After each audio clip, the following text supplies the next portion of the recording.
ਸਭ ਦਾ ਨਿੱਘਾ ਸਵਾਗਤ ਕਰਦੇ ਹਾਂ। ਮੇਰੇ ਨਾਲ ਪ੍ਰੋਗਰਾਮ ਖਬਰ ਤੇ ਨਜ਼ਰ ਦੇ ਵਿੱਚ ਇਸ ਟਾਈਮ ਜੁੜ ਚੁੱਕੇ ਨੇ ਮਲੋਟ ਸਟੂਡੀਓਜ਼ ਤੋਂ ਮਿੰਟੂ ਗੁਰੂਸਰੀਆ ਜੀ। ਮਿੰਟੂ ਜੀ ਨਿੱਘੀ ਜੀ ਆਏ ਨੂੰ ਪਿਆਰ ਭਰੀ ਸਤਿ ਸ੍ਰੀ ਅਕਾਲ ਜੀ। ਸ਼ੁਕਰੀਆ ਜੀ, ਸਾਰਿਆਂ ਨੂੰ ਸਤਿ ਸ਼੍ਰੀ ਅਕਾਲ। ਸਾਡੇ ਅੱਜ ਦੇ ਪ੍ਰੋਗਰਾਮ ਖਬਰ ਤੇ ਨਜ਼ਰ ਉਸ ਨੂੰ ਸਪਾਂਸਰ ਕਰਦੇ ਨੇ ਖਾਲਸਾ ਇੰਸ਼ੋਰੈਂਸ ਏਜੰਸੀ ਵਾਲੇ, ਜਿਨ੍ਹਾਂ ਦੇ ਕੋਲੋਂ ਤੁਸੀਂ ਹਰ ਇੱਕ ਤਰੀਕੇ ਦੀ ਇੰਸ਼ੋਰੈਂਸ ਕਰਵਾ ਸਕਦੇ ਹੋ। ਇੰਸ਼ੋਰੈਂਸ ਬਾਰੇ ਪਤਾ ਕਰਨ ਲਈ ਕਾਲ ਕਰ ਸਕਦੇ ਹੋ ਨੰਬਰ 408 272 2500 ਦੇ ਉੱਤੇ। ਇਸ ਦੇ ਨਾਲ ਕ੍ਰਿਸ਼ਨ ਧਨੋਤਾ ਯੂਨੀਵਰਸਿਟੀ ਤੋਂ, ਜਸਪਾਲ ਸਿੰਘ ਸੈਕਰਾਮੈਂਟੋ ਤੋਂ, ਜੱਸੀ ਗਿੱਲ ਪਲੰਬਿੰਗ ਵਾਲੇ ਬੇਕਰਸਫੀਲਡ ਤੋਂ, ਗੁਰਮੁਖ ਸਿੰਘ ਜੌਹਲ ਬੇਕਰਸਫੀਲਡ ਤੋਂ, ਜਗਤਾਰ ਸਿੰਘ ਅਨੰਦਪੁਰੀ ਯੂਨੀਅਨ ਸਿਟੀ ਤੋਂ, GN ਟਾਇਰ ਐਂਡ ਲੂਬ ਵਾਲੇ, ਜਿਨ੍ਹਾਂ ਦੇ ਕੋਲੋਂ ਤੁਸੀਂ truck wash, oil change, air ਬ੍ਰੇਕਾਂ ਦਾ ਕੰਮ ਕਰਵਾ ਸਕਦੇ ਹੋ। ਨਵੇਂ ਪੁਰਾਣੇ ਟਾਇਰ ਵਾਜਿਬ ਕੀਮਤਾਂ 'ਤੇ ਖਰੀਦ ਸਕਦੇ ਹੋ।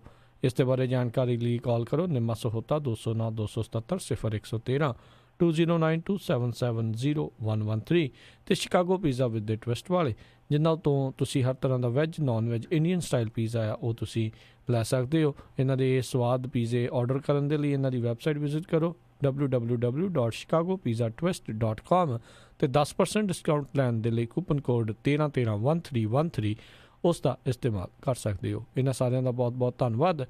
ਜੇਕਰ ਤੁਸੀਂ ਜਾਂ ਕੋਈ ਹੋਰ ਕਾਰੋਬਾਰ ਇਸ ਪ੍ਰੋਗਰਾਮ ਨੂੰ ਸਪਾਂਸਰ ਕਰਨਾ ਚਾਹੁੰਦੇ ਹੋ, ਸੰਪਰਕ ਕਰੋ 408 722 7698 ਦੇ ਉੱਤੇ। ਮਿੰਟੂ ਜੀ, ਖਬਰਾਂ ਦੇ ਉੱਤੇ ਨਜ਼ਰ ਬਣਾਉਣ ਦਾ ਸਿਲਸਿਲਾ ਕਰਦੇ ਹਾਂ ਸ਼ੁਰੂ। ਕਹਿੰਦੇ ਇੱਕ ਵਿਧਾਇਕ ਨੇ ਸਿਵਿਆਂ ਵਿੱਚ ਕੱਟੀ ਰਾਤ। ਦੇਖੋ, ਸਿਵਿਆਂ 'ਚ ਇਸ ਵਿਧਾਇਕ ਨੇ ਰਾਤ ਇਸ ਕਰਕੇ ਕੱਟੀ ਤਾਂ ਕਿ ਮਜ਼ਦੂਰਾਂ ਦਾ ਜਿਹੜਾ ਦਿਨ ਆ ਉਹ ਸਿਵਿਆਂ ਦੇ ਵਿੱਚ ਕੱਟਿਆ ਜਾਵੇ। ਅਸਲ ਦੇ ਵਿੱਚ ਇਹ ਜਿਹੜੀ ਕਹਾਣੀ ਆ ਆਂਧਰਾ ਪ੍ਰਦੇਸ਼ ਦੇ ਪੱਛਮੀ ਗੋਦਾਵਰੀ ਜ਼ਿਲ੍ਹੇ ਦੀ ਹੈ, ਜਿੱਥੇ ਤੇਲਗੂ ਦੇਸ਼ਮ ਪਾਰਟੀ ਦਾ ਇੱਕ ਵਿਧਾਇਕ ਹੈ ਜਿਹੜਾ ਉਹ ਕਈ ਰਾਤਾਂ ਉੱਥੇ ਸੁੱਤਾ ਜਾ ਕੇ ਕਬਰਾਂ ਦੇ ਵਿੱਚ, ਸ਼ਮਸ਼ਾਨ ਘਾਟ ਦੇ ਵਿੱਚ, ਤੇ ਯਾਨੀ ਕਹਿ ਲਈਏ ਉਹਨੇ ਖਟੀਆ ਡਾਲ ਲਈ। ਜੇ ਹਿੰਦੀ ਦਾ ਸ਼ਬਦ ਇਸਤੇਮਾਲ ਕਰੀਏ, ਆਪਾਂ ਕਹਿ ਦਿੰਦੇ ਨੇ ਮੰਜਾ ਪੱਕਾ ਡਾਲਿਆ, ਤੇ ਉਹ ਹਿੰਦੀ ਵਾਲੇ ਕਹਿੰਦੇ ਆ ਖਟੀਆ ਡਾਲ ਲਈ। ਸੋ ਇਹਨੇ ਖਟੀਆ ਡਾਲ ਲਈ ਉੱਥੇ ਤੇ ਪੱਕਾ ਡੇਰਾ ਲਾ ਕੇ ਬਹਿ ਗਿਆ। ਸੋ ਇਹਦਾ ਉੱਥੇ ਇਸ ਤਰ੍ਹਾਂ ਰਹਿਣ ਦਾ ਕਾਰਨ ਇਹ ਸੀਗਾ, ਵੈਸੇ ਵਿਧਾਇਕ ਦਾ ਨਾਮ ਸੀਗਾ ਨਿਮਾਲਾ ਰਾਮਾ ਨਾਇਡੂ। ਤਾਂ ਇਹ ਨਾਇਡੂ ਜਿਹੜਾ ਉੱਥੇ ਜਾ ਕੇ 3 ਰਾਤਾਂ 4 ਰਾਤਾਂ ਰਿਹਾ, ਉਹਦਾ ਕਾਰਨ ਇਹੋ ਸੀਗਾ ਕਿ ਅਸਲ ਦੇ ਵਿੱਚ ਉੱਥੇ ਕੋਈ ਉਸਾਰੀ ਚੱਲਦੀ ਪਈ ਸੀ ਸ਼ਮਸ਼ਾਨ ਘਾਟ ਦੇ ਵਿੱਚ, ਨਵਿਆਇਆ ਜਾ ਰਿਹਾ ਸੀਗਾ ਉਸ ਇਮਾਰਤ ਨੂੰ। ਤਾਂ ਜਿਹੜੇ ਮਜ਼ਦੂਰ ਸੀਗੇ ਉਹ ਉੱਥੇ ਭੈ ਖਾਂਦੇ ਸਨ ਕਿ ਇੱਥੇ ਕੋਈ ਓਪਰੀ ਚੀਜ਼ ਰਹਿੰਦੀ ਆ, ਜਿੱਦਾਂ ਇੱਥੇ ਆਮ ਤੌਰ ਤੇ ਸਾਡੇ ਪੰਜਾਬ ਦੇ ਵਿੱਚ ਵੀ ਇਸ ਤਰ੍ਹਾਂ ਦੇ ਪੜ੍ਹਨ ਲਿਖੇ ਕਈ ਵਾਰ ਉਹ ਮਨੋਰੋਗ ਵੀ ਬਣ ਜਾਂਦੇ ਆ। ਤਾਂ ਓਦਾਂ ਹੀ ਉੱਥੇ ਵੀ ਇੱਕ ਵਹਿਮ ਸੀਗਾ ਕਿ ਸ਼ਾਇਦ ਇੱਥੇ ਕੋਈ ਓਪਰੀ ਸ਼ੈ ਜਿਹਦੇ ਚੱਲਦੇ ਆ ਉੱਥੇ ਕੰਮ ਨਹੀਂ ਸੀ ਚੱਲਦਾ ਪਿਆ। ਸੋ ਉਸ ਡਰ ਨੂੰ ਦੂਰ ਕਰਨ ਲਈ, ਉਸ ਭੈ ਨੂੰ ਦੂਰ ਕਰਨ ਲਈ ਔਰ ਉਸ ਕੰਮ ਨੂੰ ਨੇਪਰੇ ਚੜਾਉਣ ਲਈ ਫਿਰ ਉਸ ਵਿਧਾਇਕ ਨੂੰ ਇਹ ਸੁਝਿਆ ਕਿ ਕਿਉਂ ਨਾ ਮੈਂ ਹੀ ਮਿਸਾਲ ਪੇਸ਼ ਕਰਾਂ। ਸੋ ਸਭ ਤੋਂ ਪਹਿਲਾਂ ਮੈਂ ਹੀ ਜਾ ਕੇ ਸਿਵਿਆਂ ਦੇ ਵਿੱਚ ਰਾਤ ਕੱਟਾਂ ਤਾਂ ਕਿ ਇਹ ਜਿਹੜੇ ਲੋਕ ਜਿਨ੍ਹਾਂ ਨੇ ਇੱਥੇ ਕੰਮ ਕਰਨਾ ਉਹ ਭੈ ਮੁਕਤ ਹੋ ਸਕਣ। ਸੋ ਫਿਰ ਨਾਇਡੂ ਨੇ ਇਹ ਤਰਕੀਬ, ਇਹ ਤਦਬੀਰ ਲੜਾਈ। ਤਾਂ ਉਸ ਤੋਂ ਬਾਅਦ ਉਹਨੇ 2-3 ਰਾਤਾਂ ਕੱਟੀਆਂ। ਉਸ ਤੋਂ ਬਾਅਦ ਫਿਰ ਦੂਸਰੇ ਜਿਹੜੇ ਮਜ਼ਦੂਰ ਉੱਥੇ ਕੰਮ ਕਰਨ ਵਾਲੇ ਕਾਮੇ ਸੀਗੇ, ਉਹਨਾਂ ਨੂੰ ਵੀ ਪਤਾ ਲੱਗ ਗਿਆ ਕਿ ਇਹ ਸਭ ਕੁਛ ਹੈ ਜਿਹੜਾ ਉਹ ਇੱਕ ਵਹਿਮ ਹੈ, ਇੱਕ ਭਰਮ ਹੈ। ਸੋ ਇਸ ਲੀਡਰ ਨੇ, ਇਸ ਵਿਧਾਇਕ ਨੇ ਹੈ ਜਿਹੜੀ ਉਹ ਮਿਸਾਲ ਪੇਸ਼ ਕੀਤੀ, ਨਜ਼ੀਰ ਪੇਸ਼ ਕੀਤੀ। ਉਸ ਤੋਂ ਬਾਅਦ ਕੰਮ ਚੱਲ ਪਿਆ। ਉੱਦਾਂ ਪਿਛਲੇ ਸਾਲ ਵੀ ਇੱਕ ਇਸ ਤਰ੍ਹਾਂ ਦੀ ਉਹ ਖਬਰ ਆਈ ਸੀਗੀ, ਉਹਦੇ ਵਿੱਚ ਵੀ ਇਸੇ ਤਰ੍ਹਾਂ ਹੀ ਇੱਕ ਵਿਧਾਇਕ ਨੇ ਜਾਂ MP ਸੀਗਾ ਸ਼ਾਇਦ, ਤਾਂ ਉਹਨੇ ਵੀ ਇਸ ਤਰ੍ਹਾਂ ਦੀ ਇੱਕ ਖੇਡ ਖੇਡੀ ਸੀਗੀ ਤਾਂ ਕਿ ਦੂਸਰਿਆਂ ਨੂੰ ਇੱਕ ਮੈਸੇਜ ਦਿੱਤਾ ਜਾ ਸਕੇ। ਵੈਸੇ ਉਹਨੇ ਦੂਸਰੀ ਤਰ੍ਹਾਂ ਦੀ ਖੇਡ ਖੇਡੀ ਸੀਗੀ ਕਿ ਆਪਣਾ ਬਰਥਡੇ ਹੈ ਜਿਹੜਾ ਜਾ ਕੇ ਉਹ ਸਿਵਿਆਂ 'ਚ ਮਨਾਇਆ ਸੀਗਾ, ਤਾਂ ਕਿ ਲੋਕਾਂ ਨੂੰ ਪਤਾ ਲੱਗ ਸਕੇ ਕਿ ਇਹਨਾਂ ਚੀਜ਼ਾਂ ਦਾ ਜੋ ਅਸੀਂ ਵਹਿਮ ਸਿਰਜਿਆ ਹੋਇਆ ਉਹ ਸਿਰਫ ਤੇ ਸਿਰਫ ਇੱਕ ਵਹਿਮ ਮਾਤਰ ਹੈ, ਹੋਰ ਕੁਛ ਨਹੀਂ ਹੈ। ਸੋ ਇਸ ਨਾਇਡੂ ਦੀ ਮਿਸਾਲ ਨੂੰ ਸਾਰੇ ਕਹਿੰਦੇ ਆ ਕਿ ਮਿਸਾਲਾਂ ਇਸ ਤਰ੍ਹਾਂ ਦੀਆਂ ਜਿਹੜੀਆਂ ਉਹ ਵਿਧਾਇਕਾਂ ਤੇ ਜਾਂ ਮੈਂਬਰ ਪਾਰਲੀਮੈਂਟ ਵੱਲੋਂ ਕਾਇਮ ਕੀਤੀਆਂ ਜਾਣੀਆਂ ਚਾਹੀਦੀਆਂ ਤਾਂ ਕਿ ਲੋਕਾਂ ਨੂੰ ਪਤਾ ਲੱਗ ਸਕੇ ਕਿ ਸਾਡੇ ਲੀਡਰ ਜੋ ਅਸੀਂ ਬਣਾਏ ਆ, ਚੁਣੇ ਆ, ਤਾਂ ਉਹ ਘੱਟੋ ਘੱਟ ਇੰਨੀ ਕੁ ਸੋਝੀ ਰੱਖਦੇ ਆ, ਇੰਨੀ ਕੁ ਉਹਨਾਂ ਦੇ ਕੋਲ ਬੌਧਿਕ ਸਮਰੱਥਾ ਕਿ ਉਹ ਇਹੋ ਜਿਹੇ ਚੱਕਰਾਂ ਦੇ ਵਿੱਚ ਪੈਣ ਦੀ ਥਾਂ ਤੇ ਤਰਕਸ਼ੀਲਤਾ ਰੱਖਦੇ ਆ, ਵਿਗਿਆਨਕ ਸੋਚ ਰੱਖਦੇ ਆ। ਜੀ ਜੀ ਮਿੰਟੂ ਜੀ, ਅਗਲੀ ਜਿਹੜੀ ਆ ਖਬਰ ਦੇ ਉੱਤੇ ਨਜ਼ਰ ਮਾਰਦੇ ਹਾਂ ਵੀ ਕਹਿੰਦੇ ਮੇਜਰ ਦੀ ਪਤਨੀ ਦਾ ਆਰਮੀ ਮੇਜਰ ਨੇ ਹੀ ਕੀਤਾ ਕਤਲ। ਦਿੱਲੀ ਦਹਿਲ ਗਈ ਸੀ ਇਸ ਕਤਲ ਦੇ ਨਾਲ। ਹੋਇਆ ਕਿ ਇੱਕ ਮੇਜਰ ਦੀ ਪਤਨੀ ਸੜਕ ਤੇ ਲਹੂ ਨਾਲ ਲੱਥ-ਪੱਥ ਮਿਲੀ। ਉਸ ਤੋਂ ਬਾਅਦ ਸਾਰੇ ਪਾਸੇ ਤਰਥੱਲੀ ਮਚ ਗਈ ਕਿ ਵਾਪਰਿਆ ਕੀ ਆ। ਤਾਂ ਬਹੁਤ ਕੁਛ ਹੈ ਜਿਹੜਾ ਕਾਲੀ ਕਾਲੀ ਵਾਪਰਿਆ। ਇੱਕ ਤੇ ਫਿਰ ਫੋਨ ਕਾਲ ਦਾ ਜਿਹੜਾ ਸਾਰਾ ਡਾਟਾ ਸੀਗਾ, ਰਿਕਾਰਡ ਸੀ, ਉਹ ਨਿਕਲ ਗਿਆ। CCTV ਫੁਟੇਜ ਜਿਹੜੀਆਂ ਉਹ ਕਢਾਈਆਂ ਗਈਆਂ, ਕਿਉਂਕਿ ਇਹ ਜਿਹੜੀ ਬੀਬੀ ਸੀਗੀ ਜਿਹਦਾ ਨਾਮ ਸ਼ੈਲਜਾ ਮਰਨ ਵਾਲੀ ਦਾ, ਇਹ ਬੀਬੀ ਇੱਕ ਹਸਪਤਾਲ ਦੇ ਵਿੱਚੋਂ ਨਿਕਲੀ ਸੀ, ਇੱਕ ਆਰਮੀ ਹਸਪਤਾਲ ਦੇ ਵਿੱਚੋਂ।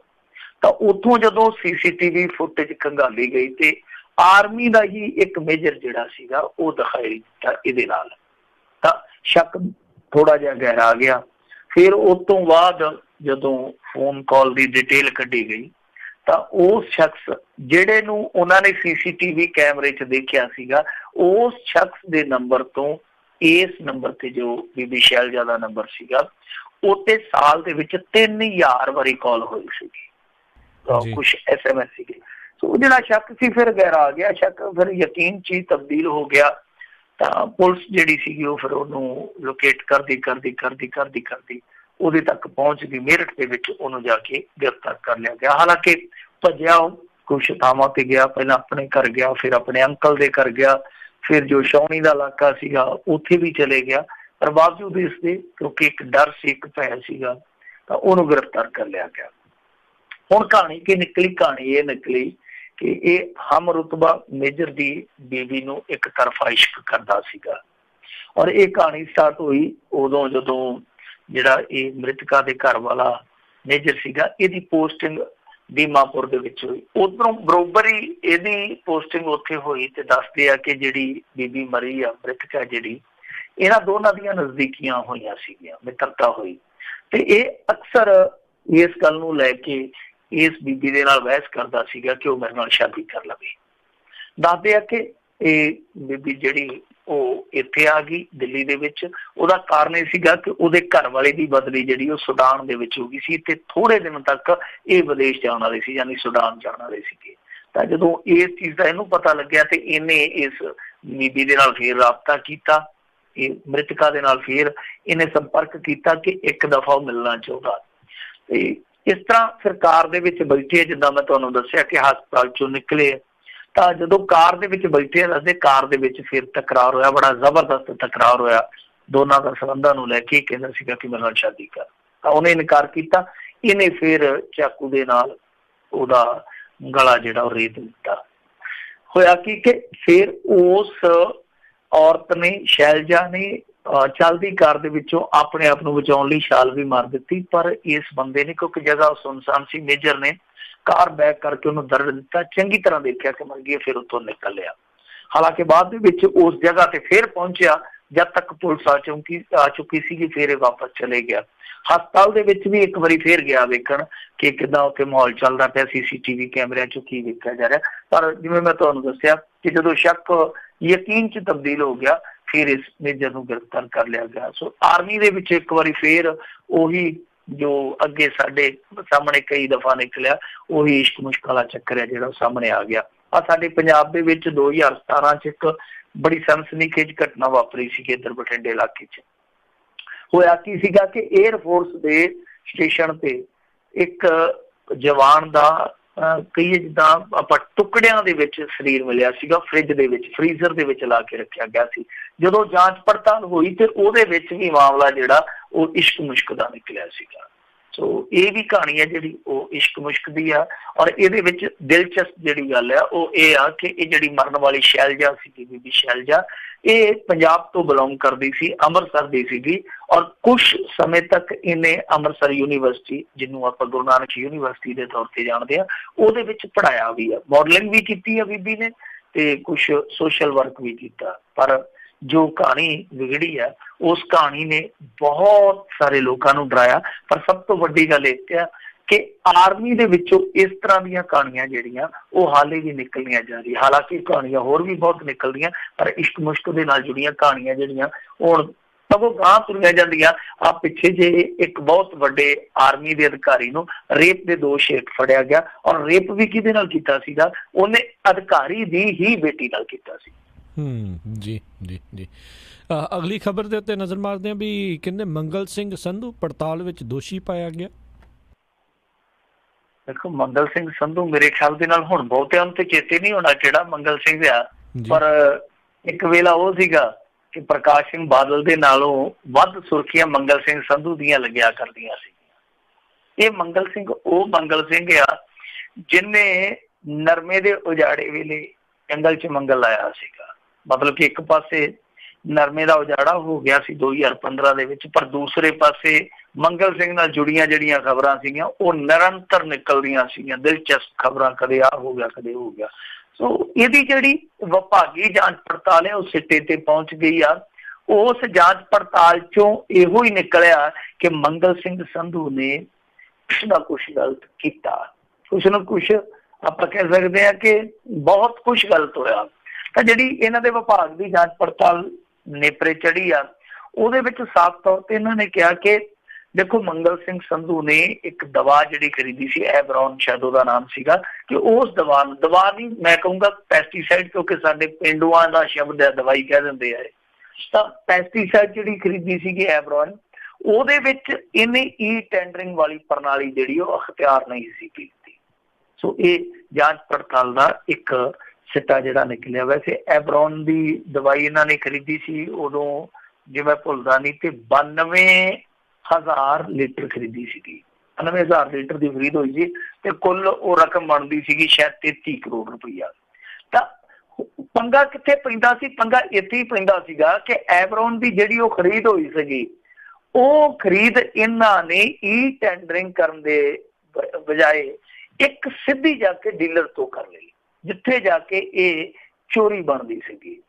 ਤਾਂ ਹਾਲਾਂਕਿ ਮੰਗਲ ਸਿੰਘ ਉਦੋਂ ਕਹਿੰਦਾ ਸੀਗਾ ਕਿ ਦੇਖੋ ਜੀ ਇਹ ਇਸ ਤਰ੍ਹਾਂ ਦੀ ਦਵਾ ਆ, ਇਸ ਤਰ੍ਹਾਂ ਦੀ ਪੈਸਟੀਸਾਈਡ ਆ ਜਿਹੜੀ ਕਿ ਕਿਸੇ ਹੋਰ ਕੰਪਨੀ ਦੀ ਆਉਂਦੀ ਹੋਈ ਨਹੀਂ। ਜਦੋਂ ਕੰਪਨੀ ਇੱਕ ਆ ਤੇ ਫਿਰ ਟੈਂਡਰਿੰਗ ਦੀ ਤੇ ਜ਼ਰੂਰਤ ਹੀ ਹੈ ਨਹੀਂ ਗੀ। ਪਰ ਇਸ ਜਾਂਚ ਪੜਤਾਲ 'ਚ ਚੀਜ਼ ਸਾਫ਼ ਹੋ ਗਈ ਕਿ ਜਿਹੜਾ ਸੇਮ ਸਾਲਟ ਆ ਇਸ ਪੈਸਟੀਸਾਈਡ ਦਾ, ਇਸ ਦਵਾਈ ਦਾ, ਉਹ ਹੋਰ ਕੰਪਨੀਆਂ ਦੇ ਰੂਪ ਦੇ ਵਿੱਚ ਬਾਜ਼ਾਰ 'ਚ ਮੌਜੂਦ ਹੈਗਾ।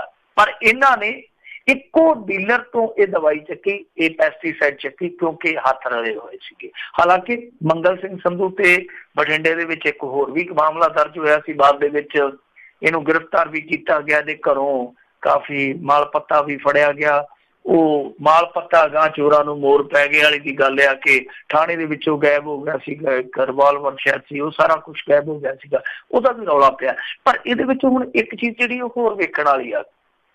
ਦੇਖੋ ਮੰਗਲ ਸਿੰਘ ਸੰਧੂ ਜਾਂਚ ਪੜਤਾਲ ਦੇ ਵਿੱਚ ਦੋਸ਼ੀ ਪਾਇਆ ਜਾਂਦਾ, ਚਲੋ ਠੀਕ ਆ, ਪਰ ਉਸ ਸਮੇਂ ਮੰਗਲ ਸਿੰਘ ਸੰਧੂ ਨੇ 2 ਉਂਗਲਾਂ ਚੁੱਕੀਆਂ ਸਨ।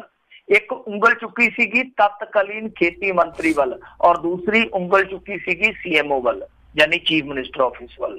ਤਾਂ ਇਹ 2 ਉਂਗਲਾਂ ਸੀਗੀਆਂ ਜਿਹੜੀਆਂ ਸਿੱਧੇ ਤੌਰ ਤੇ ਇਸ਼ਾਰਾ ਕਰਦੀਆਂ ਸੀਗੀਆਂ ਕਿ ਮੰਗਲ ਸਿੰਘ ਇਹ ਕਹਿੰਦਾ ਕਿ ਮੈਨੂੰ ਬਲੀ ਦਾ ਬੱਕਰਾ ਬਣਾਇਆ ਜਾ ਰਿਹਾ। ਅਸਲ ਦੇ ਵਿੱਚ ਕਹਾਣੀ ਜਿਹੜੀ ਹੈ ਉਹ ਗਾਂਹ ਤੱਕ ਜਾਂਦੀ ਹੈ। ਪਰ ਜੇ ਮੰਗਲ ਸਿੰਘ ਸੰਧੂ ਨੂੰ ਵਿਭਾਗ ਜਾਂਚ ਪੜਤਾਲ ਦੇ ਵਿੱਚ ਦੋਸ਼ੀ, ਉਹ ਜਿਹੜੀਆਂ ਉਂਗਲਾਂ ਉੱਠੀਆਂ ਸੀਗੀਆਂ ਉੱਥੋਂ ਤੱਕ ਜਾਂਚ ਪੜਤਾਲ ਦਾ ਦਾਇਰਾ ਜਾਊਗਾ, ਇਹ ਸਭ ਤੋਂ ਵੱਡਾ ਸਵਾਲ ਹੈ। ਕਿਉਂਕਿ ਜਿਹੜੀ ਇਹ ਸਾਰੀ ਖਰੀਦੋ ਫਰੋਖਤ ਹੋਈ ਮੰਗਲ ਸਿੰਘ ਨੇ ਆਪਣੇ ਪੱਧਰ ਤੇ ਕੀਤੀ ਹੋਏਗੀ, ਐਸਾ ਕੋਈ ਵੀ ਬੰਦਾ ਮੰਨਦਾ ਨਹੀਂ ਪਿਆ। ਜੀ ਜੀ, ਅਗਲੀ ਜਿਹੜੀ ਆਪਾਂ ਗੱਲ ਕਰਦੇ ਹਾਂ ਮਿੰਟੂ ਜੀ, ਵੀ ਅਸਲਾ ਲਾਇਸੈਂਸ ਧਾਰਕਾਂ ਦੇ ਡੋਪ ਟੈਸਟਾਂ ਦਾ ਹੋਇਆ ਟੈਸਟ ਤੇ ਉਹਦੀ ਖੁੱਲੀ ਪੋਲ। ਡੋਪ ਟੈਸਟ ਜਿਹੜੇ ਆ ਉਹ ਨੋਟ ਟੈਸਟ ਹੀ ਬਣੇ ਪਏ ਆ। ਕਹਿਣ ਦਾ ਭਾਵ ਇਹ ਹੈ ਜਦੋਂ ਡੋਪ ਟੈਸਟਾਂ ਦਾ ਟੈਸਟ ਹੋਇਆ ਤਾਂ ਨੋਟ ਟੈਸਟ ਨਿਕਲੇ। ਅਸਲ ਦੇ ਵਿੱਚ ਪੰਜਾਬ ਦੇ ਅੰਦਰ ਜਦੋਂ ਵੀ ਇਸ ਤਰ੍ਹਾਂ ਦਾ ਕੋਈ ਇਹ ਫੰਡਾ ਲੈ ਕੇ ਆਉਂਦੇ ਆ ਨਾ, ਉਹਦੇ ਵਿੱਚ ਕਈ ਕਹਾਣੀਆਂ ਨਿਕਲ ਆਉਂਦੀਆਂ। ਤੁਹਾਨੂੰ ਯਾਦ ਹੋਣਾ ਸੁਖਬੀਰ ਸਿੰਘ ਬਾਦਲ ਨੇ ਪੁਲਿਸ ਵਾਲਿਆਂ ਦੀ ਭਰਤੀ 'ਚ ਡੋਪ ਟੈਸਟ ਲਾਗੂ ਕਰ ਦਿੱਤਾ ਸੀਗਾ। ਜੀ ਜੀ। ਤੇ ਹੋਇਆ ਕਿ ਜਿੱਥੇ ਜਾ ਕੇ ਫਾਈਲਾਂ ਜਮ੍ਹਾਂ ਕਰਾਉਂਦੇ ਸੀ, ਫਰੀਦਕੋਟ ਜ਼ਿਲ੍ਹੇ ਦੀਆਂ ਜਿਹੜੀਆਂ ਫਾਈਲਾਂ ਜਮ੍ਹਾਂ ਹੁੰਦੀਆਂ ਸੀ ਡੋਪ ਟੈਸਟ ਵਾਲੀਆਂ, ਅਗਲਿਆਂ ਨੇ ਉੱਥੇ ਬੰਦੇ ਪੱਟ ਲਏ। ਉੱਥੋਂ ਕਲਰਕ ਫੜੇ ਗਏ ਸੀਗੇ ਜਿਹੜੇ ਨੈਗੇਟਿਵ ਤੋਂ ਪੋਜ਼ਿਟਿਵ ਤੇ ਪੋਜ਼ਿਟਿਵ ਤੋਂ ਨੈਗੇਟਿਵ ਕਰਨ ਦੇ ਵਿੱਚ ਮਹਾਰਤ ਰੱਖਦੇ ਸੀ। ਉਹ ਕਹਿੰਦੇ ਕਿ ਆਪਾਂ ਇੱਥੇ ਕੁੰਡਲੀਆਂ ਦਾ ਮਿਲਾਨ ਕਰ ਦਿੰਦੇ, ਆ ਜਾਓ ਸਿੱਧਾ ਸਾਡੇ ਨਾਲ ਤੁਸੀਂ ਮਿਲੋ। ਤਾਂ ਹੁਣ ਇੱਥੇ ਕੀ ਹੋਇਆ ਕਿ ਇੱਕ ਬਹੁਤ ਵੱਡੇ ਅਖਬਾਰ ਨੇ ਲੁਧਿਆਣੇ ਦੇ ਵਿੱਚ ਇੱਕ ਸਟਿੰਗ ਆਪਰੇਸ਼ਨ ਕੀਤਾ, ਔਰ ਇਸ ਸਟਿੰਗ ਆਪਰੇਸ਼ਨ ਨੂੰ ਉਹਨਾਂ ਦੇ ਇੱਕ ਲੋਹੇ ਜੇ ਰਿਪੋਰਟਰ ਨੇ ਅੰਜਾਮ ਦਿੱਤਾ। ਲੋਹੇ ਜੀ ਤੋਂ ਭਾਵੇਂ ਕਿ ਮੁੰਡਾ ਖੁੰਡਾ ਜਿਹਾ ਬਣਦਾ ਤਣਦਾ। ਤਾਂ ਹੋਇਆ ਕਿ ਜਦੋਂ ਉਹ ਬੰਦਾ ਉੱਥੇ ਜਾ ਕੇ ਖਲੋਤਾ ਹੀ ਹੈ ਤੇ ਦੱਸਦੇ ਆ ਦਲਾਲ ਨਾਲ ਦੀ ਨਾਲ ਹੀ ਆ ਗਿਆ ਫਰੇਮ ਦੇ ਵਿੱਚ।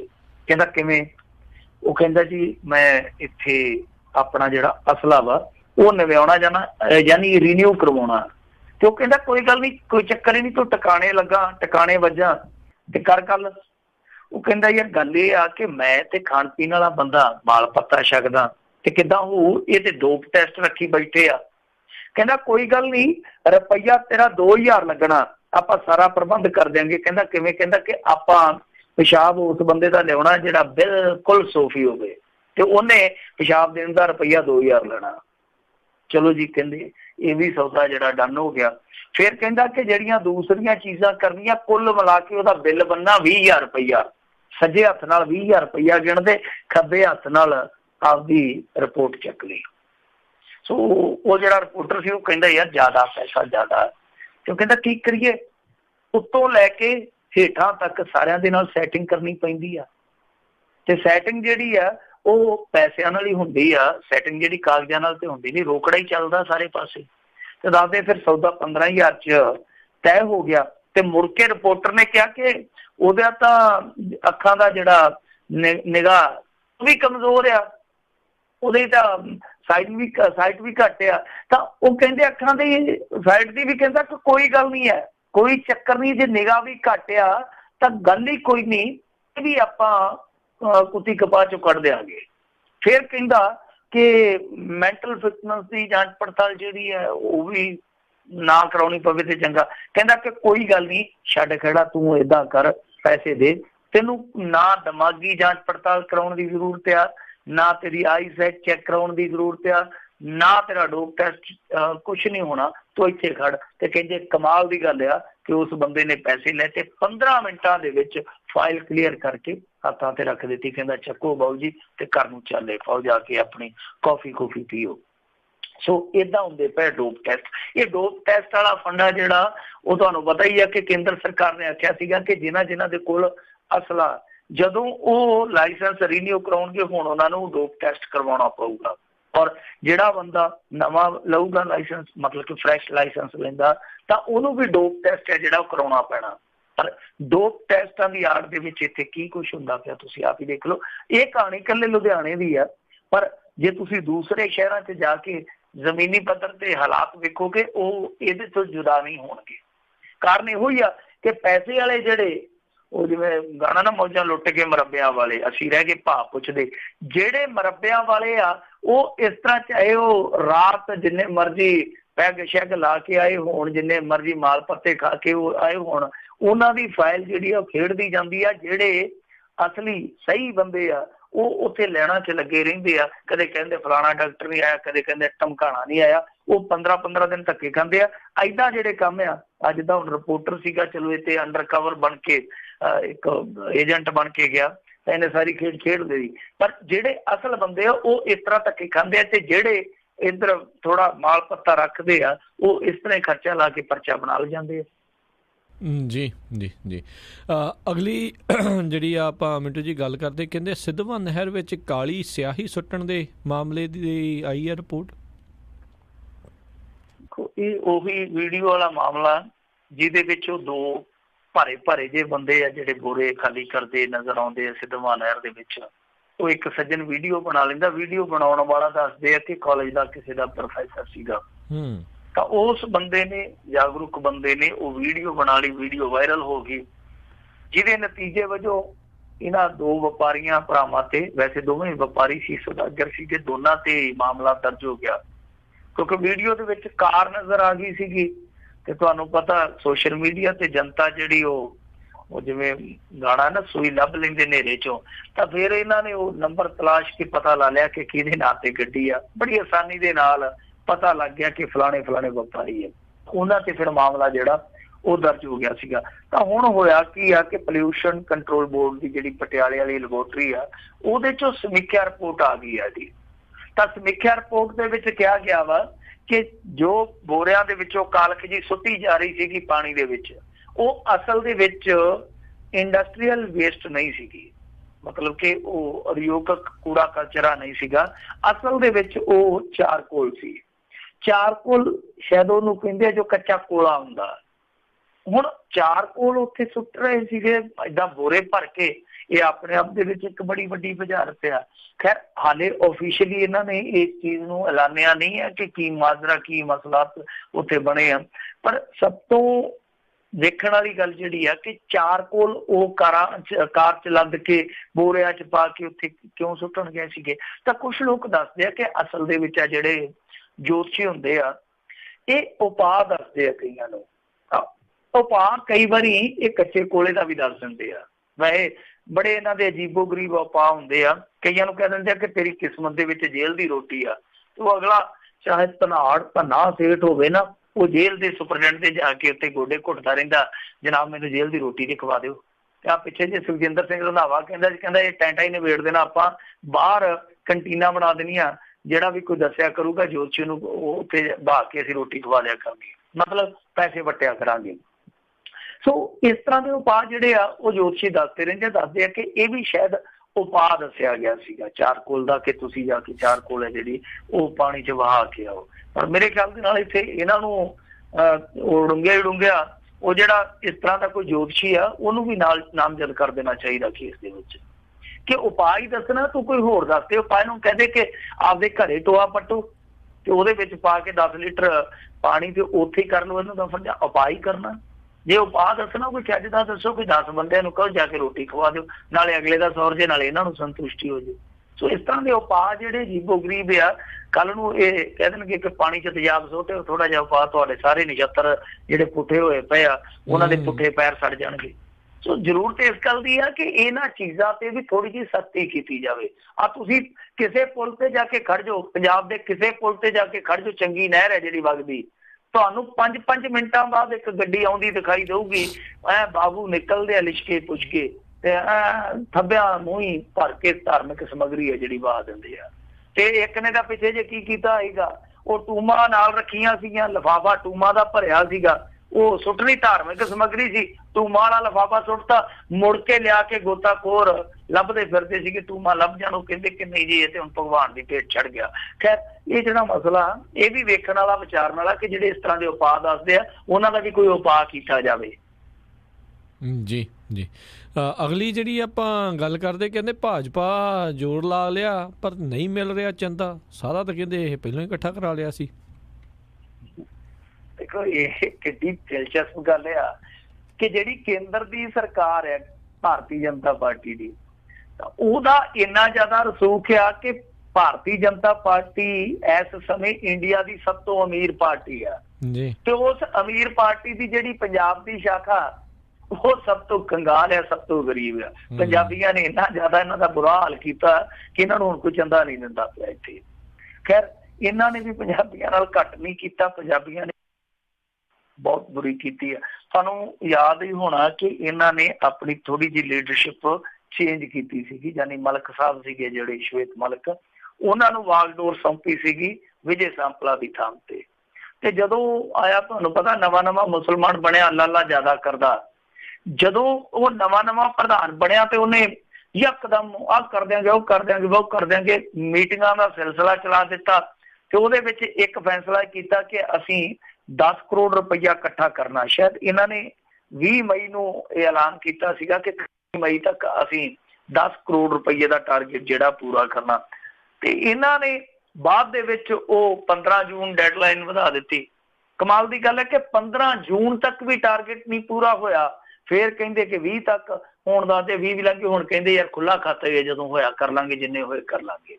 ਉਹਦਾ ਕਾਰਨ ਇਹ ਆ ਕਿ ਦੱਸਦੇ ਆ ਕਿ ਇਹਨਾਂ ਨੇ ਜਿਹੜੇ ਇਹਨਾਂ ਦੇ 32 ਸੰਗਠਨਾਤਮਕ ਜ਼ਿਲ੍ਹੇ ਆ ਉਹਦੇ ਵਿੱਚ 20,000 ਦੇ ਕਰੀਬ ਜਿਹੜੇ ਇਹਨਾਂ ਦੇ ਐਕਟਿਵ ਮੈਂਬਰ ਆ, ਉਹਨਾਂ ਤੋਂ ਇਹਨਾਂ ਨੇ ਚੰਦਾ ਉਗਰਾਉਣਾ ਸੀਗਾ। ਉਹਨਾਂ ਦੀ ਜ਼ਿੰਮੇਵਾਰੀ ਲਾਈ ਸੀਗੀ ਕਿ ਤੁਸੀਂ ਭਾਈ ਇਕੱਠੇ ਕਰਕੇ ਦਿਓ ਹੇਠਲੇ ਪੱਧਰ ਤੇ।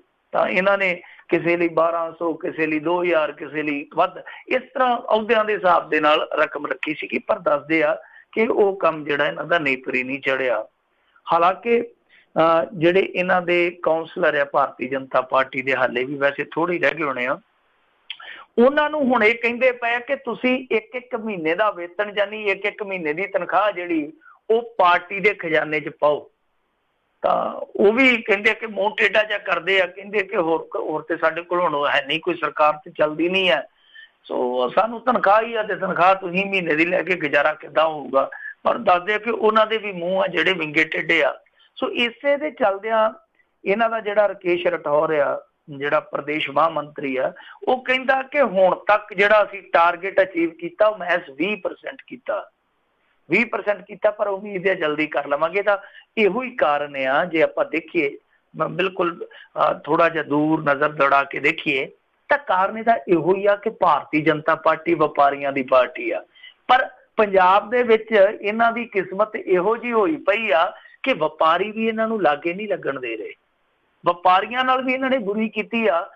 ਜਿਹੜੀ ਨੋਟਬੰਦੀ ਦੀ ਇਹਨਾਂ ਨੇ ਤਲਵਾਰ ਵਪਾਰੀਆਂ ਦੀ ਧੌਣ ਤੇ ਰੱਖੀ ਸੀਗੀ, ਉਹਦੀ ਹਾਲੇ ਤੱਕ ਚੋਭ ਉਹ ਮਹਿਸੂਸ ਕਰਦੇ ਆ। ਸੋ ਉਹਦੇ ਚੱਲਦਿਆਂ ਵਪਾਰੀ ਇਸ ਪਾਰਟੀ ਤੋਂ ਕਿਤੇ ਨਾ ਕਿਤੇ ਖਫਾ, ਜਿਹਦਾ ਨਤੀਜਾ, ਜਿਹਦਾ ਰਿਜ਼ਲਟ ਹੈ ਜਿਹੜਾ ਉਹ ਇਹਨਾਂ ਦੇ ਸਾਹਮਣੇ ਆ। ਵੈਸੇ ਜਿਹੜੇ ਹਾਲਾਤ ਬਣੇ ਪਏ ਆ ਨਾ ਚੰਦੇ, ਮੈਨੂੰ ਲੱਗਦਾ ਕਿ ਆਉਣ ਵਾਲੇ ਸਮੇਂ ਦੇ ਵਿੱਚ ਠੀਕ ਆ, ਹਾਕਮ ਧਿਰ ਜਿਹੜੀ ਸੈਂਟਰ ਦੇ ਵਿੱਚ ਜਾਂ ਸੂਬੇ ਦੇ ਵਿੱਚ, ਉਹਨੂੰ ਤੇ ਭਾਵੇਂ ਚੰਦਾ ਮਿਲ ਜਾ ਕਰੇ, ਦੂਸਰੇ ਨੂੰ ਨਹੀਂ। ਮੈਨੂੰ ਲੱਗਦਾ ਕਿ ਜਿੱਦਾਂ ਜਿੱਦਾਂ ਇਹ ਸਮਾਂ ਬੀਤਦਾ ਜਾਊਗਾ ਤੇ ਇਹਨਾਂ ਦੇ ਲੱਛਣ ਹੈ ਜਿਹੜੇ ਉਹ ਵਿਗੜਦੇ ਜਾਣਗੇ। ਲੋਕਾਂ ਨੇ ਚੰਦਾ ਛੱਡੋ, ਇਹਨਾਂ ਨੂੰ ਆਪਣੇ ਰੁੱਖਾਂ ਦੇ ਥੱਲੇ ਨਹੀਂ ਖਲੋਣ ਦਿਆ ਕਰਨਾ ਕਿ ਇਹ ਕਿਤੇ ਖੜ ਕੇ ਤੇ ਸਾਡੇ ਰੁੱਖ ਨਾ ਸੁੱਕ ਜਾਣ। ਸੋ ਹਾਲਾਤ ਏਦਾਂ ਦੇ ਹੋ ਜਾਣੇ ਆ। ਜਿਹੜੀ ਭਾਰਤੀ ਜਨਤਾ ਪਾਰਟੀ, ਪਹਿਲੀ ਤੇ ਗੱਲ ਇਹ ਆ ਕਿ ਇੰਨਾ ਪੈਸਾ ਇਹ ਹਾਲੇ ਵੀ ਇੱਥੇ ਚੰਦਾ ਇਕੱਠਾ ਕਰਦੇ ਫਿਰਦੇ ਆ ਸਟੇਟਾਂ ਦੇ ਵਿੱਚ, ਸਮਝ ਤੋਂ ਪਰੇ ਦੀ ਗੱਲ ਹੈ। ਪਰ ਦੂਜੀ ਗੱਲ ਇਹ ਆ ਕਿ ਇਹਨਾਂ ਨੂੰ ਇਹ ਸ਼ੀਸ਼ਾ ਵੇਖਣਾ ਚਾਹੀਦਾ, ਆਪਦੀ ਸੂਰਤ ਦੇਖਣੀ ਚਾਹੀਦੀ ਆ ਕਿ ਜੋ ਵੀ ਇਹਦੇ ਵਿੱਚ ਤੁਹਾਨੂੰ ਨਜ਼ਰ ਆ ਰਿਹਾ ਇਹਦੇ ਲਈ ਜ਼ਿੰਮੇਵਾਰ ਕੌਣ ਆ। ਇਹ ਇਹਨਾਂ ਨੂੰ ਵੇਖਣਾ ਚਾਹੀਦਾ ਕਿ ਜਿਹੜੀ ਪਾਰਟੀ ਨੂੰ ਵਪਾਰੀ ਭੱਜ ਭੱਜ ਕੇ ਚੰਦਾ ਦਿੰਦੇ ਸੀ, ਅੱਜ ਵਪਾਰੀ ਜਿਹੜੇ ਆ ਭੱਜ ਭੱਜ ਕੇ ਪਾਸੇ ਕਿਉਂ ਹੁੰਦੇ ਪਏ ਆ। ਜੀ ਜੀ ਜੀ। ਜਾਂਦੇ ਜਾਂਦੇ ਮਿੰਟੂ ਜੀ ਆਪਾਂ ਗੱਲ ਕਰਦੇ, ਕਹਿੰਦੇ ਪੰਜਾਬ ਅੰਦਰ ਨਸ਼ੇ ਦਾ ਕਹਿਰ ਜਾਰੀ, 3 ਹੋਰ ਮੌਤਾਂ। ਦੇਖੋ ਬਹੁਤ ਜ਼ਿਆਦਾ ਇਹ ਤਾਂ ਕੰਮ ਖਰਾਬ ਹੋਣ ਡਿਆ ਜੀ। ਅੱਜ ਵੀ ਜਿਹੜੀਆਂ 3 ਮੌਤਾਂ ਦੀ ਇਹ ਖਬਰ ਆ, ਇੱਕ ਟੋਟੀਆਂ ਤੋਂ ਆ ਗਈ, ਮਾਝੇ ਦਾ ਪਿੰਡ ਆ ਤਰਨਤਾਰਨ ਜ਼ਿਲ੍ਹੇ ਦਾ, ਇੱਕ ਐਮਾ ਤੋਂ ਆ ਗਈ, ਐਮਾ ਵੀ ਮਾਝੇ ਦਾ ਪਿੰਡ ਆ ਝਵਾਲ ਦੇ ਲਾਗੇ, ਫਿਰ ਇੱਕ ਆਰਫ ਕੇ ਆ ਫਿਰੋਜ਼ਪੁਰ, ਉੱਥੋਂ ਆ ਗਈ ਖਬਰ। ਜਾਨੀ 3 ਪਿੰਡਾਂ ਚੋਂ ਜਿਹੜੀ ਖਬਰ ਆਈ ਹੈ, 3 ਦੇ ਵਿੱਚ ਹੀ ਯੰਗ ਮੁੰਡੇ ਜਿਹੜੇ ਮਰੇ ਆ ਡਰੱਗ ਦੇ ਨਾਲ ਹੀ। ਸੋ ਇਹ ਸਾਰੀਆਂ ਚੀਜ਼ਾਂ ਜਿਹੜੀਆਂ ਉਹ ਲਗਾਤਾਰ ਸਾਡੇ ਸਾਹਮਣੇ ਆਉਂਦੀਆਂ ਪਈਆਂ। ਤੁਸੀਂ ਦੇਖੀ ਹੋਣੀ ਆ ਵੀਡੀਓ, ਜਿਹੜੀ ਕੋਟਕਪੂਰੇ ਦੀ ਵੀਡੀਓ ਸੀ ਕਿ ਕਚਰੇ ਦੇ ਢੇਰ ਦੇ ਵਿੱਚ ਮੁੰਡਾ ਜਿਹੜਾ ਉਹ ਆਪ ਢੇਰ ਬਣ ਕੇ ਪਿਆ ਤੇ ਮਾਂ ਕਿਸ ਤਰ੍ਹਾਂ ਵਿਲਕਦੀ ਪਈ ਆ। ਅੱਜ ਵੀ ਜਿਹੜੀ ਇੱਕ ਵੀਡੀਓ ਆਈ ਆ ਦਿਲ ਨੂੰ ਹਿਲਾ ਕੇ ਰੱਖ ਦਿੰਦੀ ਆ। ਮੁੰਡਾ ਮੁਰਦਾ ਪਿਆ ਤੇ ਉਹਦਾ ਜਿਹੜਾ ਬੱਚਾ ਮੁਰਦੇ ਮੁੰਡੇ ਦੇ ਨਾਲ ਲਿਪਟ ਕੇ ਏਦਾਂ ਪਿਆ ਜਿੱਦਾਂ ਆਪਣੇ ਬਾਪ ਦੇ ਨਾਲ ਉਹ ਸੁੱਤਾ ਹੋਵੇ। ਬੱਚਾ ਜਿਹੜਾ ਉਹਨੂੰ ਜੱਫੀ ਪਾ ਕੇ ਪਿਆ, ਲਾਸ਼ ਮੰਜੇ ਤੇ ਪਈ ਆ। ਤੇ ਵੇਖਣ ਵਾਲਾ ਬੰਦਾ ਜਿਹੜਾ ਉਹ ਕੰਬ ਜਾਂਦਾ ਕਿ ਦੇਖੋ ਬੱਚਾ ਜਿਹੜਾ ਤੇ ਉਹ ਪਿਆਰ ਦਾ ਮਾਰਿਆ, ਉਹ ਆਪਣੇ ਬਾਪ ਨੂੰ ਜੱਫੀ ਪਾਉਂਦਾ ਪਿਆ, ਪਰ ਬਾਪ ਆ ਕਿ ਉਹ ਮੌਤ ਨੂੰ ਜੱਫਾ ਪਾ ਚੁੱਕਾ। ਸੋ ਬਹੁਤ ਜ਼ਿਆਦਾ ਹਾਲਾਤ ਵਿਗੜ ਗਏ। ਪਰ ਤੁਸੀਂ ਦੇਖ ਕੇ ਜਾਂ ਸੁਣ ਕੇ ਹੈਰਾਨ ਹੋਵੋਗੇ ਕਿ ਕੈਪਟਨ ਅਮਰਿੰਦਰ ਸਿੰਘ ਨੇ ਹੁਣ ਤੱਕ ਇਸ ਮਾਮਲੇ ਦੇ ਵਿੱਚ ਕੋਈ ਆਫੀਸ਼ੀਅਲੀ ਸਟੇਟਮੈਂਟ ਵੀ ਨਹੀਂ ਦਿੱਤੀ। ਹੁਣ ਦਿੱਤੀ ਹੋਵੇ ਘੰਟੇ 2 ਘੰਟੇ 4 ਘੰਟਿਆਂ ਚ ਮੈਂ ਨਾ ਸੁਣੀ ਹੋਵੇ ਤੇ ਉਹਦੇ ਲਈ ਮੈਂ ਖਿਮਾ ਦਾ ਯਾਦ ਚੱਕਿਆ। ਪਰ ਪਿਛਲੇ 3 ਦਿਨਾਂ ਤੋਂ ਲਗਾਤਾਰ ਇੱਥੇ ਲਾਸ਼ਾਂ ਡਿੱਗਣ ਡਈਆਂ, ਘਰਾਂ ਚ 70 ਵਿਛਣ ਡਏ ਆ, ਚੁੱਲ੍ਹਿਆਂ ਚੋਂ ਅੱਗਾਂ ਬੁਝਣ ਡਈਆਂ। ਇਹਨਾਂ ਨੇ ਦੰਦ ਤੋਂ ਦੰਦ ਨਹੀਂ ਚੁੱਕਿਆ, ਇੰਨੀ ਵੀ ਧੀਰਜ ਨਹੀਂ ਬਣਾਈ ਕਿ ਭਾਈ ਕੋਈ ਗੱਲ ਨਹੀਂ ਅਸੀਂ ਇਹਨਾਂ ਚੀਜ਼ਾਂ ਨੂੰ ਠੀਕ ਕਰਦੇ ਆ। ਪਰ ਦੇਖਣ ਵਾਲੀ ਗੱਲ ਆ ਕਿ ਇਹ ਨਸ਼ਾ ਜਿਹੜਾ ਰਾਤੋਂ ਰਾਤ ਤੇ ਕਰਨੀ ਲੱਗੇ, ਰਾਤੋਂ ਰਾਤ ਤੇ ਇਹਨਾਂ ਦੀ ਡੋਜ਼ ਇੰਨੀ ਵਧੀ ਨਹੀਂ। ਇਹ ਵੀ ਹੋ ਸਕਦਾ ਕਿ ਜਿਹੜੇ ਨਸ਼ੇ ਦੇ ਸੌਦਾਗਰ ਆ ਉਹਨਾਂ ਨੇ ਕੋਈ ਕੈਮੀਕਲ ਐਸਾ ਕੋਈ ਬਦਲਿਆ, ਚਾਹੇ ਉਹ ਮੁਨਾਫੇ ਲਈ ਬਦਲਿਆ ਹੋਵੇ, ਚਾਹੇ ਕੋਈ ਨਸ਼ੇ ਨੂੰ ਤੇਜ਼ ਕਰਨ ਲਈ ਪਾਇਆ ਹੋਵੇ। ਸ਼ਾਇਦ ਹੋ ਸਕਦਾ ਕਿ ਇਸੇ ਕਰਕੇ ਵੀ ਮੌਤਾਂ ਜਿਹੜੀਆਂ ਜ਼ਿਆਦਾ ਹੋਣ ਦੀਆਂ। ਜ਼ਰੂਰਤ ਇਸ ਗੱਲ ਦੀ ਆ। ਵੈਸੇ ਸੰਭਾਵਨਾ, ਮੈਂ ਇੱਕ ਤੁੱਕਾ ਲਾ ਰਿਹਾ ਜਿਹਨੂੰ ਆਪਾਂ ਤੁੱਕੇਬਾਜ਼ੀ ਕਹਿੰਦੇ ਆ, ਇਹ ਸਾਡੀ ਤੁੱਕੇਬਾਜ਼ੀ ਆ। ਸੰਭਾਵਨਾ ਇਸ ਤਰ੍ਹਾਂ ਦੀ ਹੋ ਸਕਦੀ ਕਿਉਂਕਿ ਇੰਨੀਆਂ ਮੌਤਾਂ ਕਦੇ ਅੱਗੇ ਪੰਜਾਬ 'ਚ ਇਸ ਤਰ੍ਹਾਂ ਹੋਈਆਂ ਨਹੀਂ। ਜਿਵੇਂ 5-5 4-4 ਮੁੰਡੇ ਆ ਜਿਹੜੇ ਉਹ ਡੇਲੀ ਮਰੀ ਜਾਂਦੇ ਆ। ਇਹ ਸਾਰੇ ਔਨ ਰਿਕਾਰਡ ਵਾਲੇ ਆ, ਆਫ ਦੀ ਰਿਕਾਰਡ ਕਈ ਵਿਚਾਰੇ ਕੱਜ ਲੈਂਦੇ ਆ ਘਰ ਦੇ, ਕਹਿੰਦੇ ਮੁੰਡੇ ਨੂੰ ਹਾਰਟ ਅਟੈਕ ਹੋ ਗਿਆ ਜੀ। ਭਾਈ ਇੰਨਾ ਕਹਿੰਦੇ ਵੀ ਉਹਨਾਂ ਨੂੰ ਅਟੈਕ ਹੋਣ ਵਰਗਾ ਹੁੰਦਾ ਕਿਉਂਕਿ ਝੂਠ ਬੋਲ ਰਹੇ ਹੁੰਦੇ ਆ। ਸੋ ਪਰ ਫਿਰ ਵੀ ਮੈਂ ਕਹਿੰਦਾ ਕਿ ਪਤਾ ਕਰਨਾ ਚਾਹੀਦਾ ਕਿ ਇਹ ਦਿੱਕਤ ਕੀ ਆ, ਇਹ ਪਰੇਸ਼ਾਨੀ ਕੀ ਆ ਕਿ ਨਸ਼ਾ ਖਰੀਦਦੇ ਆ, ਖਰੀਦ ਕੇ ਘਰ ਨੂੰ ਤੁਰਦੇ ਆ, ਰਸਤੇ ਦੇ ਵਿੱਚ ਲਾਉਂਦੇ ਆ, ਘਰੇ ਪਹੁੰਚਦੇ ਨਹੀਂ। ਇਹ ਕੀ ਆ, ਚੱਲਦਾ ਕੀ ਪਿਆ। ਸੋ ਇਹ ਪਤਾ ਲਾਉਣਾ ਚਾਹੀਦਾ ਪਰੇਸ਼ਾਨੀ ਕੀ ਆ, ਕਿੱਥੇ ਆ, ਕਿਉਂ ਸਪਲਾਈ ਲਾਈਨ ਨਹੀਂ ਟੁੱਟਦੀ ਪਈ, ਕਿਉਂ ਇਹ ਜਿਹੜੇ ਬੱਚੇ ਆ ਉਹ ਘਰਾਂ ਤੱਕ ਨਹੀਂ ਪਹੁੰਚਦੇ ਪਏ, ਕਿੱਥੋਂ ਇਹ ਲੈਂਦੇ ਆ। ਇਹ ਦੇਖੋ ਬੜੀ ਸਿੰਪਲ ਜੀ ਗੱਲ ਆ ਕਿ ਜੇ ਫੜਨਾ ਹੋਵੇ ਬੰਦਾ, ਤੇ ਜਿਹੜੇ ਬੰਦੇ ਇਸ ਤਰ੍ਹਾਂ ਨਸ਼ਾ ਖਰੀਦਦੇ ਆ 2-4 ਫੜ ਕੇ ਉਹਨਾਂ ਤੋਂ ਪਤਾ ਲਾਇਆ ਜਾ ਸਕਦਾ ਕਿ ਕਿਹੜਾ ਬੰਦਾ ਵੇਚਦਾ, ਤੇ ਜਿਹੜਾ ਬੰਦਾ ਉਹ ਫੜ ਲਿਆ ਉਹਦੇ ਤੋਂ ਆਰਾਮ ਨਾਲ ਇਸ ਇਲਾਕੇ 'ਚ ਥੋਕ ਦਾ ਵਪਾਰੀ ਕਿਉਂ ਆ। ਥੋਕ ਦਾ ਵਪਾਰੀ ਹੈ ਜਿਹੜਾ, ਉਹਨੂੰ ਠੋਕ ਦਾ ਵਪਾਰੀ ਬਣਾ ਦਿੱਤਾ ਜਾਵੇ 4-5 ਵਾਰੀ, ਤਾਂ ਮੇਰੇ ਖਿਆਲ ਦੇ ਨਾਲ ਇਹ ਸਾਰੀਆਂ ਚੀਜ਼ਾਂ ਬਹੁਤ ਜਲਦੀ ਠੀਕ ਕੀਤੀਆਂ ਜਾ ਸਕਦੀਆਂ। ਪਰ ਜਿਨ੍ਹਾਂ ਨੇ ਠੀਕ ਕਰਨੀਆਂ ਸੀ, ਅਫਸੋਸ ਦੀ ਗੱਲ ਆ ਕਿ ਉਹਨਾਂ ਦੀ ਨਾ ਨੀਅਤ ਠੀਕ ਆ ਨਾ ਨੀਤੀ ਠੀਕ ਆ। ਜੀ ਜੀ ਜੀ ਬਿਲਕੁਲ। ਮਿੰਟੂ ਜੀ ਬਹੁਤ ਬਹੁਤ ਤੁਹਾਡਾ ਧੰਨਵਾਦ ਕਰਦੇ ਹਾਂ, ਤੁਸੀਂ ਸਾਡੇ ਨਾਲ ਜਿਹੜੇ ਇਹਨਾਂ ਖਬਰਾਂ ਬਾਰੇ ਸਾਨੂੰ ਜਾਣਕਾਰੀ ਦਿੱਤੀਆਂ। ਅਗਲੀ ਵਾਰ ਤੱਕ ਲਈ ਮਿਹਰਬਾਨੀ, ਪਿਆਰ ਭਰੀ ਸਤਿ ਸ਼੍ਰੀ ਅਕਾਲ ਜੀ। ਸਤਿ ਸ਼੍ਰੀ ਅਕਾਲ। ਤੇ ਸਰੋਤਿਓ, ਇੱਥੇ ਹੀ ਸਾਡਾ ਅੱਜ ਦਾ ਇਹ ਪ੍ਰੋਗਰਾਮ ਖਬਰ ਤੇ ਨਜ਼ਰ ਸਮਾਪਤ ਆ। ਮਿਲਾਂਗੇ ਤੁਹਾਨੂੰ ਸਾਰਿਆਂ ਨੂੰ ਅਗਲੀ ਵਾਰ। ਉਦੋਂ ਤੱਕ ਲਈ ਮੈਨੂੰ ਰਾਜਕਰਨਵੀਰ ਸਿੰਘ ਨੂੰ ਇਜਾਜ਼ਤ ਦਿਓ। ਮੇਰੇ ਵੱਲੋਂ ਵੀ ਤੁਹਾਨੂੰ ਸਾਰਿਆਂ ਨੂੰ ਪਿਆਰ ਸਤਿਕਾਰ ਸਨੇਹ ਕੀ ਜਿਹੀ ਸਤਿ ਸ਼੍ਰੀ ਅਕਾਲ। ਜਿੰਨੇ ਵਾਸਤੇ ਰਹੋ, ਹੱਸਦੇ ਖੇਡਦੇ ਰਹੋ, ਸੁਣਦੇ ਰਹੋ ਪੰਜਾਬੀ ਰੇਡੀਓ USA।